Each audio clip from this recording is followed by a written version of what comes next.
जय मसीह। प्रभु की जीवित हुजूरी में मैं प्रॉफिट टेरेंस इंदौर प्रार्थना भवन से आप सभी का हृदय से स्वागत करता हूँ। मैं विश्वास करता हूँ कि प्रभु के अनुग्रह से आप सब आनंदित, मग्न और स्वस्थ होंगे।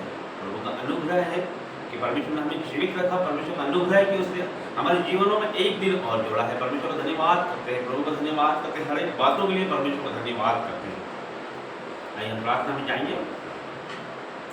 धन्यवाद करते हैं जीवित महान परमेश्वर, आपका धन्यवाद करता हूँ प्रभु जी, हर एक बातों के लिए आपका धन्यवाद करता हूँ परमेश्वर। आदर महिमा जलाल आपको देते हैं परमेश्वर। और प्रभु जी आपने हमें जीवित रखा परमेश्वर, यह आपकी महाकरुणा और अमर दया का फल है परमेश्वर कि आज हम जीवित होकर पृथ्वी पर जीवित पाए गए परमेश्वर। धन्यवाद करते हैं प्रभु, हर एक बातों के लिए आपका धन्यवाद करते हैं परमेश्वर। और प्रभु जी जो भी संदेश परमेश्वर आपने आपकी भीड़ों के लिए रखा है परमेश्वर, और प्रभु जी वो जुबान मेरी हो परमेश्वर, वर्ड आपकी हो, पवित्र आत्मा जी आपका पहला मेरी जुबानों पर होने पाए परमेश्वर। और प्रभु जी मेरे मुख से मैं नहीं, आपका पवित्र आत्मा बोले परमेश्वर, यीशु के नाम से बोलो, आमीन। वचन खुलने पे है उसके पहले मैं आपको एक बात बताना चाहता हूँ। जो आप आपकी स्क्रीन पर जो भी QR कोड देख रहे हैं, तो आप आपके दान ऑफरिंग इंदौर प्रार्थना भवन में आपके दशवांश, अपने ऑफरिंग, अपने टायर को बोल सकते हैं, आप अपने बीजों को बोल सकते हैं, आप अपनी भेंटों को बोल सकते हैं। ये इस भवन आगे बढ़ने में सहायता मिले, इस भवन की जो नीड है वो पूरी हो जाए, इस भवन की आवश्यकताएं पूरी हो, और जो भी आवश्यक लोग हैं जिन्हें आवश्यकता है, जो गरीब हैं, जो निर्धन हैं, जो भूखे हैं, जो जिनके पास कपड़े नहीं, जिनके पास पढ़ाई के लिए फीस नहीं है, उनके पास तक वो आपकी दान ऑफरिंग जा सके। और परमेश्वर आपको बढ़ाए कि आप आपके हाथों को इस भवन के लिए बोएं और आपके हाथों को बढ़ाए कि परमेश्वर आपको आशीष दे। जब हम परमेश्वर के राज्य में बोते हैं तो हमारा पैसा फिजूल खर्चियों में नहीं जाता है। जब हम परमेश्वर के राज्य में बोते हैं तो हमारा पैसा अस्पतालों में नहीं जाता है, हमारा पैसा नशे में नहीं जाता है। और परमेश्वर किसी का पैसा रखता नहीं है, परमेश्वर किसी का दान रखता नहीं है, परमेश्वर उसको मल्टीप्लाई कर कर वो दुगने की आशीष देता है, परमेश्वर 1000 गुना वापस देता है हमारा परमेश्वर। तो मैं चाहता हूँ कि आप सब अपने हाथों को बढ़ाएं और परमेश्वर की आशीष है आप 1000 गुना पाएंगे यीशु के नाम से। हमें वचन में जाएंगे। मलाकी 3 का 10, मलाकी 3 का 10 हम पढ़ेंगे। सारे दशमांश भंडार में ले आओ, सारे दशमांश भंडार में ले आओ कि मेरे भवन में भोजन वस्तु रहे। और सेनाओं का यहोवा यह कहता है कि ऐसा करके मुझे परखो कि मैं आकाश के झरोखे तुम्हारे लिए खोल कर तुम्हारे ऊपर अपरंपार आशीष की वर्षा करता हूं कि नहीं। और देखिए 11 में परमेश्वर क्या कहता है कि मैं तुम्हारे लिए नाश करने वालों को ऐसा भड़कूंगा कि वह तुम्हारी भूमि की उपज नष्ट न करे और तुम्हारी दाखलताओं के फल कच्चे न गिरे। सेनाओं के यहोवा का यही वचन, हालेलुया, हालेलुया। सेनाओं के यहोवा का यही वचन है। देखिए परमेश्वर क्या कहना चाहता है, बहुत ध्यान से सुने। दशमांश ऑफरिंग के बारे में हमें बताया गया है, जो कि बहुत ही आशीष पाने का तरीका है। इसे हमें ये जीवित वचन को हमें जानना चाहिए, ये जीवित वचन हमारे जीवनों में होना चाहिए, जीवित वचन के अनुसार हमें चलना चाहिए। क्या कहता है परमेश्वर, सारे दशमांश भंडार में ले आओ। सारे दशमांश, एक नहीं, सारे दशमांश।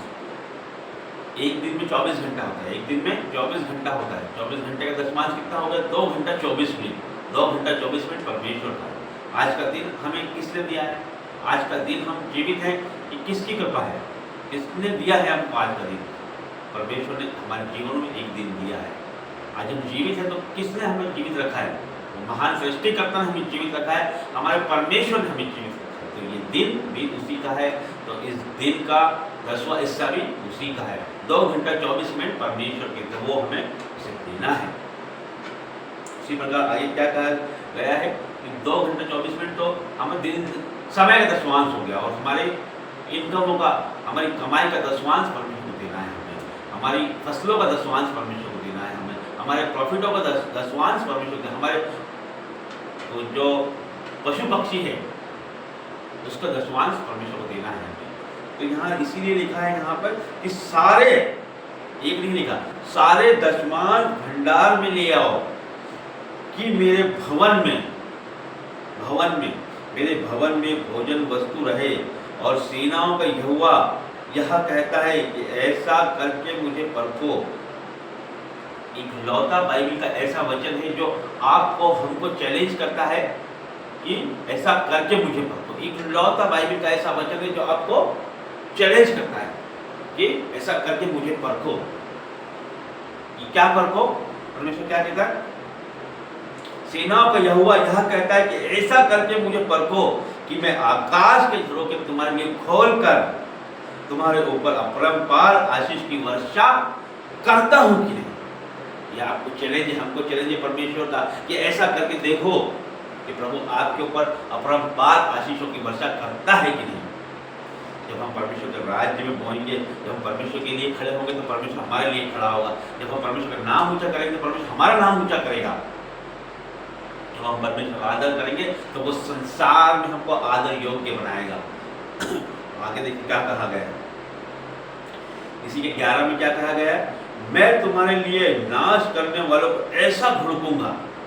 मतलब तो आपका जो बुरा चाहते हैं, जो आपके दुश्मन हैं, जो आपके बैरी हैं, जो आपके विरोधी हैं, उनको परमेश्वर कहता है मैं उनको ऐसा भड़कूंगा कि वह तुम्हारी भूमि की उपज नष्ट ना करने पाएंगे। वो आपका कुछ भी नुकसान नहीं करने पाएंगे, वो आपका कुछ भी नुकसान नहीं करने पाएंगे, किसी भी तरह से आपको हानि नहीं पहुंचाने पाएंगे वो। और तुम्हारी दाखलताओं के फल कच्चे ना गिरेंगे। इसका अर्थ है कि हम हमारे जीवन को पूर्णता देखेंगे। हमारे जीवन में कभी भी हम अपूर्णता हमारे जीवनों में देखेंगे, कभी हम असफलता हमारे जीवनों में देखेंगे, हम पूर्णता हमारे जीवनों में देखेंगे। हम परफेक्ट बनाएगा परमेश्वर, हमें हर चीज में वो परफेक्ट बनाएगा। हमें वो परमेश्वर हमें इस तरह की आशीष देगा प्रभु हमें कि हमारे जीवनों में कभी भी अपूर्णता, कभी भी हानि को हम ना देखेंगे। कभी भी सेनाओं के यहोवा का यही वचन है, प्रभु के वचन यही है, परमेश्वर का वायदा हमसे यही है, ये परमेश्वर का चैलेंज हमसे यही है कि उसके राज्य में जब हम होते हैं, जब हम उसके लिए खड़े होते हैं, जब हम उसके लिए समय देते हैं, तो परमेश्वर हमारे लिए खड़ा होता है। परमेश्वर हमारे ऊपर आशीषों की वर्षा करने को तैयार होता है। परमेश्वर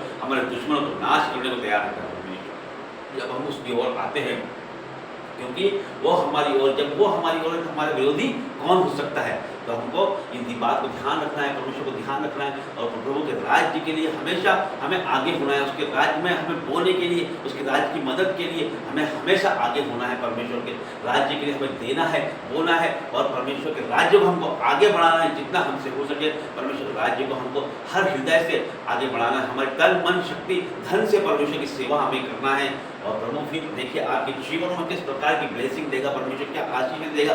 अपरंपार आसमान की झरोखे आपके लिए खोल देगा परमेश्वर, अपरंपार आशीष आपके ऊपर करेगा परमेश्वर, आपके दुश्मनों को नाश कर देगा परमेश्वर कि आपके आगे कोई खड़ा नहीं हो पाएगा। जब हम परमेश्वर के लिए खड़े होते हैं तो परमेश्वर हमारे लिए खड़ा होता है। जब हम उसका नाम ऊंचा करते हैं तो वो हमारा नाम संसार में ऊंचा करता है। तो प्रभु का जीवित वचन है ये वचन, एक एक बिंदु उसकी जो संहिता की बिंदु है वो पूरा हुए बिना ना डलेगी, अटल सकती है। और परमेश्वर का वचन ये जीवित वचन है। मैं प्रियो विश्वास करता हूँ कि ये वचन आपके जीवनों में 1000 गुना फल लेके आए, अंधकार की कोई शक्ति इसे छुड़ाने नहीं पाए। धन्यवाद करता हूँ प्रभु जी, धन्यवाद करता हूँ परमेश्वर, आपके अद्भुत संदेश के लिए आपका धन्यवाद करता हूँ परमेश्वर। आपके बच्चों को परमेश्वर ब्लेस घोषित करता हूँ परमेश्वर, इनके फाइनेंसों को परमेश्वर ब्लेस घोषित करता हूँ परमेश्वर। ये आपके राज्य में बोलने वाले हो जाए परमेश्वर। और प्रभु जी आपको जानने पाए परमेश्वर, आपका सामर्थ्य को जानने पाए परमेश्वर, आपकी सामर्थ्य इनके जीवनों को उतरे परमेश्वर। Holi ghost fire in the name of Jesus. और प्रभु जी आपका पवित्र आत्मा इनके जीवनों को उतरने पाए परमेश्वर। और प्रभु जी इनके जीवनों को छूले परमेश्वर, touch touch touch touch in the name of Jesus परमेश्वर। हर एक दुख तकलीफ कष्ट कलेश बाधा रुकावट इनके जीवन से आउट करता हूँ यीशु के नाम से परमेश्वर। आपकी शिफाओं, आपकी बरकतों और आपकी आशीषों को परमेश्वर के जीवनों पर मैं खोलता हूँ यीशु के नाम से। आमीन। सबको जय मसीह। God bless.